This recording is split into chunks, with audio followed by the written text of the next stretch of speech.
तो यदि आप भी ईश्वर को पाना चाहते हैं या ईश्वर की खोज में हैं, तो गौतम बुद्ध के द्वारा ये बताए गए उपदेश या यूँ कहें तो कुछ ऐसी बातें हैं जिसको आप अपने जीवन में अमल ज़रूर करें।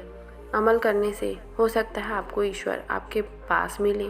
तो दोस्तों आइए शुरू करती हूँ।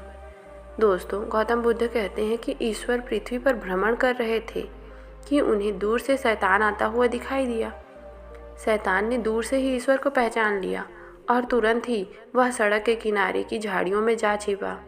ईश्वर मुस्कुराते हुए आगे बढ़े और सोचने लगे कि जब पृथ्वी पर शैतान मुझे पहचान लेता है तो यहाँ दूसरे सभी लोग भी तो मुझे पहचान लेते होंगे।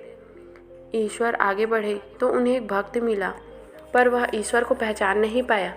जब तक ईश्वर ने पूछा उनसे कि भाई कहाँ जा रहे हो, तो भक्त बोला मैं ईश्वर की खोज में जा रहा हूँ। यह सुनकर ईश्वर ने पूछा यदि तुम्हें राह में ईश्वर दिख जाए तो क्या तुम उसे पहचान लोगे? तो भक्त ने कहा मैं उसको पहचानता तो नहीं हूँ, पर उनके कीमती वस्त्र व आभूषणों से अवश्य ही पहचान लूँगा। ठीक है, तुम अपनी तलाश जारी रखो। यह कहकर ईश्वर आगे चल पड़ा। कुछ समय बाद उसे एक आस्तिक व्यक्ति आता नजर आया।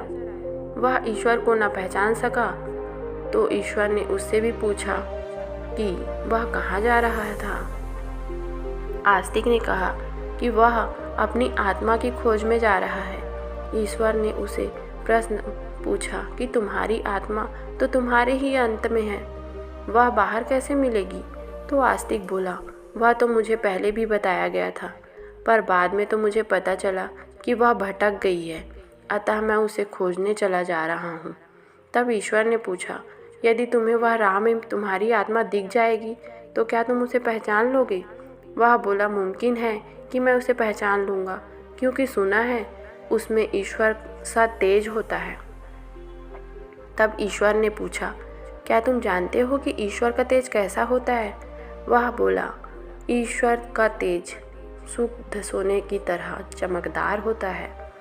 ठीक है, तुम अपनी तलाश जारी रखो। इतना कहकर ईश्वर आगे बढ़े। आगे चलकर ईश्वर को नास्तिक व्यक्ति भी मिला और ईश्वर को नहीं पहचान सका।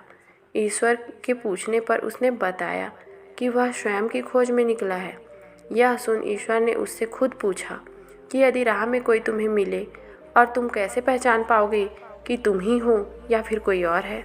तो वह व्यक्ति बोलता यह बिल्कुल सरल है, जो भी ईश्वर की तरह तेजस्वी दिखेगा वही मैं होऊंगा। ठीक है, तुम भी अपनी तलाश जारी रखो। इतना कहकर ईश्वर आगे चल पड़े और आगे चलकर ईश्वर को एक नन्हा बालक दिखाई देता है। ईश्वर ने उससे पूछा बेटा तुम अकेले कहाँ जा रहे हो? तो वह बालक बोला मैं अपनी माँ को ढूंढ रहा हूँ। यह सुन ईश्वर ने प्रश्न किया राह में तुम्हारी माँ अगर तुम्हें दिखाई देगी तो क्या तुम उसे पहचान लोगे? वह बच्चा बोला मेरी माँ तो बचपन में ही ईश्वर के पास चली गई थी, फिर भला मैं उसे कैसे पहचान पाऊँगा? पर मेरी माँ तो मुझे पहचानती है, वह दौड़कर मुझे अपने गले से लगा लेगी। यह सुनकर ईश्वर ने कहा यदि माँ ईश्वर के पास चली गई है तो तुम ईश्वर से ही क्यों नहीं पूछ लेते कि तुम्हारी माँ कहाँ है? बालक बोला ईश्वर क्या बताएगा, उसे मेरी फिक्र होती तो खुद ही मेरी माँ को मेरे पास भेज देता।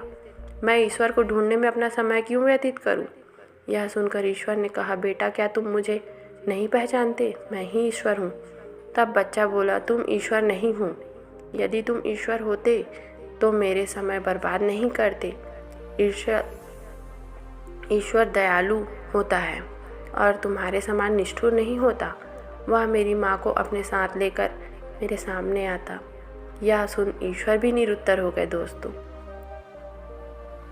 तो दोस्तों हम सभी ईश्वर की खोज में लगे हुए हैं, पर हम सभी को पता नहीं है कि ईश्वर दिखता कैसे है। हमारे सामने भी अगर ईश्वर आके खड़ा हो जाए तो भी हम नहीं पहचान पाएंगे। तो दोस्तों ईश्वर की खोज में अपनी ज़िंदगी को दौड़ाइए मत, बल्कि हम जहाँ हैं वही संतुष्ट होकर ईश्वर को पा सकते हैं, महसूस कर सकते हैं। तो दोस्तों गौतम बुद्ध कहते हैं कि ईश्वर की खोज में लोग इधर उधर भटकते रहते हैं, लेकिन ईश्वर तो हमारे अंत में है और उसे ही हमें खोजना है। तो दोस्तों कैसी लगी ये कहानी? अगर ये कहानी पसंद आई होगी तो मेरे चैनल को लाइक कर दीजिएगा, सब्सक्राइब कर दीजिएगा और शेयर भी कर दीजिएगा दोस्तों। धन्यवाद।